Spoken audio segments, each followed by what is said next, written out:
Hello, welcome to Monday's edition of Cracking the Cryptic. Now, today is the 2nd of December, so that means it's early in the new month, and that means that our patrons on Patreon will get some extra content.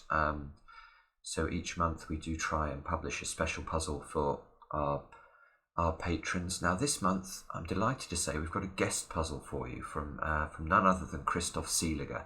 So one of the world's finest puzzle constructors has put together a sandwich Sudoku with a thermometer Sudoku twist in it. Now, I solved the puzzle last night in testing it, and it is a very, very good and difficult puzzle.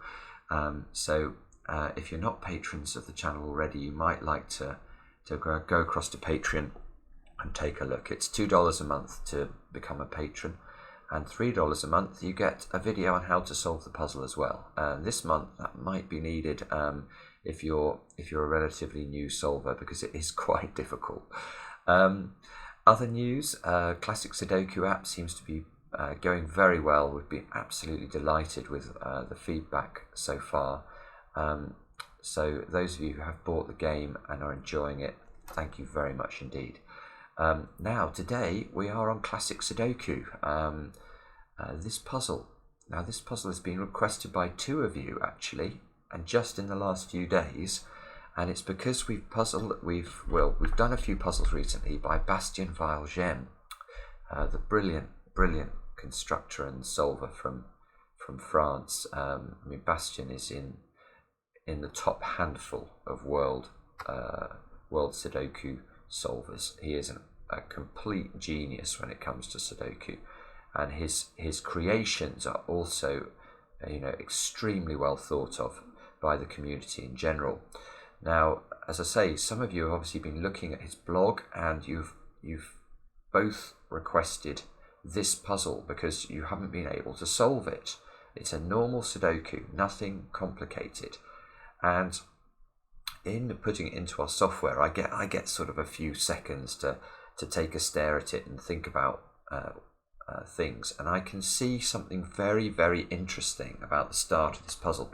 So I think this is going to be a brilliant Sudoku for today's video, and I really recommend those of you who haven't tried it yet, just take a stare at the grid before we do anything at all and see if you can spot some interesting things, apart from obviously this beautiful sort of spectacle-like pattern. To me it looks like an owl, or an owl that's doing that. But to you it may look like something different, sort of Rorschach Sudoku. Maybe that's what I'll call the video. Now, if you want to try the puzzle, and I really recommend that you do, click on the link under the video. That'll take you to our software, and you should be able to play along on whichever device takes your fancy.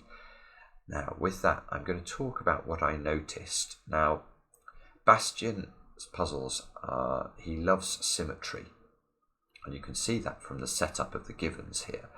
But there's also, I noticed these 1/9s and these 6/4s right off the bat.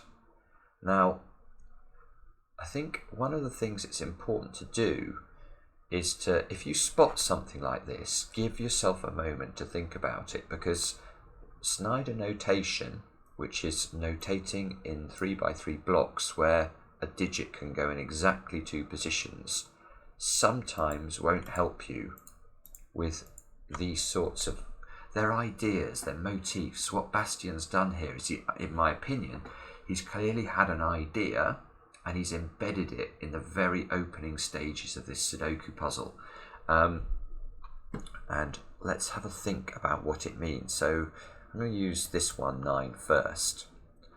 Now, the key is to realise, or in my opinion, the key is to look at this row and the power that this 1 and 9 have in this row. Obviously, we can't have 1s and 9s in any of those 3 squares, but we also can't have a 1 or a 9 here because of this 1/9 pair. So straight off the bat, we could write in a 1/9 pair in row 6. Now, if we just focus for a moment on Snyder notation, and maybe let's have a look at this block, you can see we can lock the 1/9s down into one of 3 squares, but not the required 2 to spot this double here. Same is obviously true over on this side of the grid. So it's definitely I think it's a good lesson to have a think about this. And I mean, and this puzzle though is pretty extraordinary, because obviously this symmetrical arrangement of 1/9s doesn't just apply in row 6 here, it also applies in column 4, because the 1/9 pair here rules out 1s and 9s from these squares. 1 and 9 are ruled out from this square by this pair. So we actually, look at that, we get a similar thing going down column 4. You can see immediately we're going to be able to resolve all 4 of these digits because of this 1 in the grid. But before we go and do that, let's take a look at the 6s and the 4s, because I think they're going to work the same way. Let's have a look now at column 6 of the grid. Where can the 4 and the 6 go? Well, only in those 2 positions. It's exactly the same logic as with the 1s and 9s.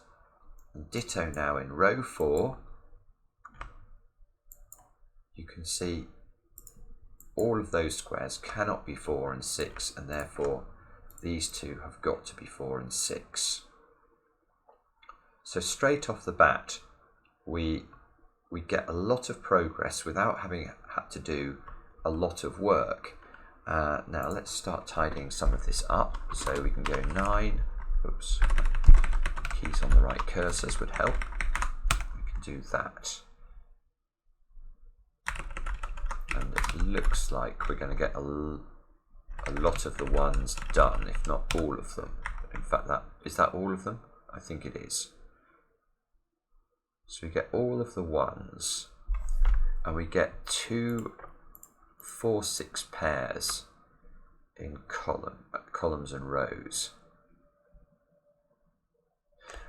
And in fact, this 9 and this 9 are nice, aren't they? They are going to allow us to Snyder notate 9s into these 2 squares. Now that means, looking at these 9s, there must be a 9 in one of these 2 positions, and that 9 tells us where that 9 is going to go. That's going to give us a 9 down here, 9's there. 7s, look, these 7s now, they lock 7s into the same 2 squares that we've just locked these 9s into, so that is also nice. That gives us a 7-9 pair. Immediately my eyes are drawn to the 8. Why? Well, it's because this 7-9 pair and this 8 allow me to pencil mark 8s into those squares, so just see if that gives us anything. It means there's an 8 in one of those 2 positions, and immediately that my eyes get these 8s, I look upwards. Now up here, I don't know much about where 8s go, except that they match the columns that the 8s have been positioned in the central 3x3 block. So if you like, I've located that there must be exactly 2 8s in the yellow squares. Now, how many 8s are there going to be altogether in columns 5 and column 6 of a Sudoku? Well, there are going to be 2. That means there are no 8s down there. That would be a third 8 in 2 columns, which is not possible. So because of this 8, we know the 8 must be in one of those squares as well. And in fact, let me just look at 8s for a bit longer, because we can lock 8s down there and here. Because we know this square can't be an 8 because this is a 4 or a 6 because of the 4/6 pair. That 6 locks a 6 in here. That means these 2 squares have got to be 4 and 5.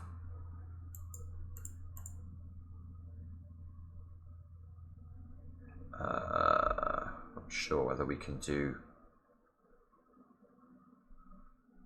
any more with this 4 and 5. I want to do more, but I'm not quite seeing how to.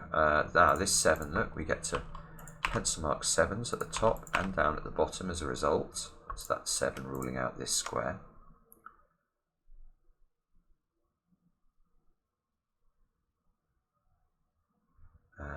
What next?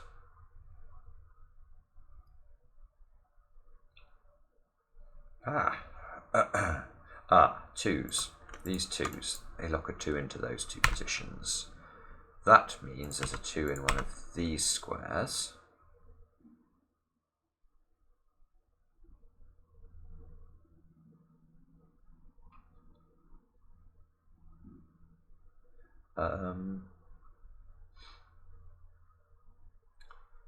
Sorry about this, let me just stare at this for a second. Hopefully there'll be something else. It's almost the same sort of trick with 4s and 6s with the 8s, 9s here, look. But we can't, I don't think we can quite disambiguate. We need to eliminate an 8 and 9 from one more square of this triplet. Let's just check this column, because obviously we've got the 4, 6 pair. We need 2, 3, 5 and 8. So the 2 must be in one of those two squares. This square must be a 3 or a 5, because we know that this is a 3, 5, 8 triple. And we know that 8 is in one of those squares. So this is 3 or 5. 2, 8, which we've got the 2 and the 8 already pencil marked on the right hand side. Oh, right, I've just got it now. Okay, well, actually, I could have got this from the start as well. Oh, it's a beautiful idea. It's a beautiful idea. I'm a bit cross with myself, actually, because if I'd spent longer on the 4 and 6 at the start, look what we could have noticed. This 4 and 6 here. Rule out a 4 and a 6 from those squares. Now, down here, we've got 4s and 6s as well, so there can't be 4s and 6s in those two squares either. So in row 1, where do the 4 and the 6s go? Well, there must be a 4 and 6 in that square, and there must be a 4 and 6 in that square, because no other square in row 1 can have a 4 or a 6 in it. Now, that is going to be better down here now. We've now got a 4, 6 pair, and we need 3, 7 and 8 into these squares. So that one, look, that sees a 3 and an 8. That one can only be a 7. Now there must be a 7 in one of these two squares, because we've pencil marked 7s into those two positions, so this sort of sideways T shape can't be a 7. So and the 7 here sees this 7. This can no longer be a 7, therefore there's a 7 down there. That's an 8, that's an 8. All unwinding pencil marks. So this square, looking at the column, has got to be a 3 or a 5. We still need to place 3 or a 5 in the column. There's a 3 there. So that's a 5. That resolves the 5 and the 4 there. That resolves this 5. That gives us a 3 here. I mean, it's just stunning. It's just so... I love things like this. You know, I don't know how many classic Sudokus I've done in my life, but it is a great, great many. And, you know, you still can see original ideas, little motifs. And that's what Bastien's done with this puzzle. And this puzzle's a few years old. But it's just lovely the way this has been set up.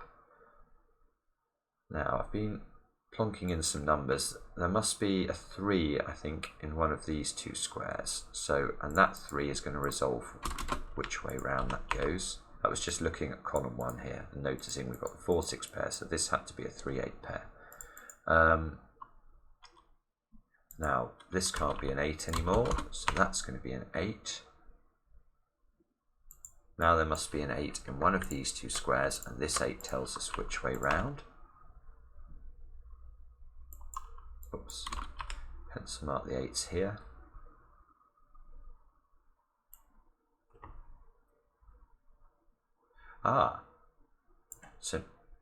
So now we've got 7, 8, 9 here and 7, 8, 9 here.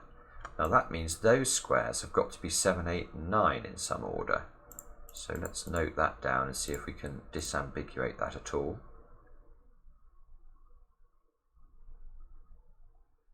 Now I've got a 7, 9 pair here, so this one has to be an 8.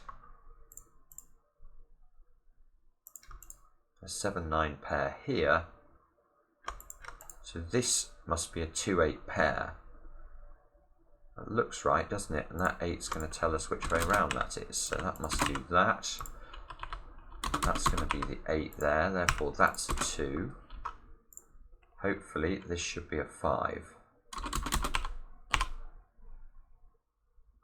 That's a 5 now, that's a 4, that's going to unwind into this 4, 6 sort of numbers going around the grid. We can place a 5 in the central square, 3 and 5 into these squares. Look, that must be that way round, which forces this to be a 3 to complete the row.